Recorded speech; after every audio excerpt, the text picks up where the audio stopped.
внешней политике деятельность президента будет обусловлена прежде всего нашими экономическими интересами, которые заключаются в восстановлении экономических связей с Россией и другими странами СНГ, привлечении иностранных инвестиций, превращении Беларуси в полноправного субъекта мировой экономической системы.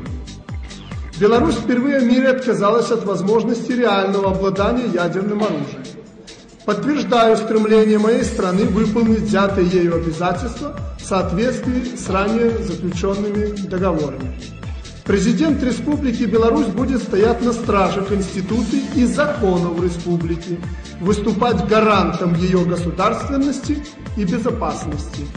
Я не представлял даже той тяжести экономических проблем, которые обрушились на мою команду и на то правительство, которое будет сформировано.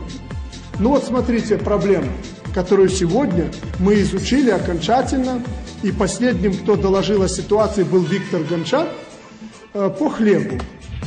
По хлебу в Беларуси, когда завалены склады мукомольных предприятий, хлебопекарен, мукой и зерном, а завтра может хлеба на прилавках не быть. Почему? Потому что нет денег для того, чтобы запустить выпечку хлеба. Завтра утром у меня состоится разговор с Ельциным. Я чувствую, что и здесь без России мы, наверное, не выйдем.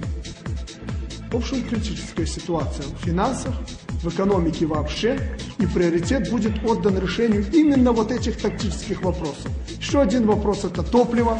Мы на зиму идем, в зиму у нас практически ничего нет. Мы накануне уборки, у нас никакого запаса нет. Мы можем хлеб не убрать.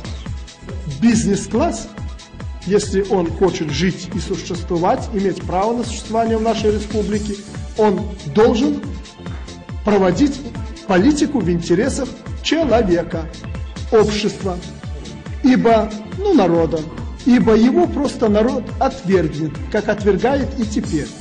И еще, может быть несколько резко, но повторю то, что сказал вашему так называемому бизнес-классу, или же нашим предпринимателям.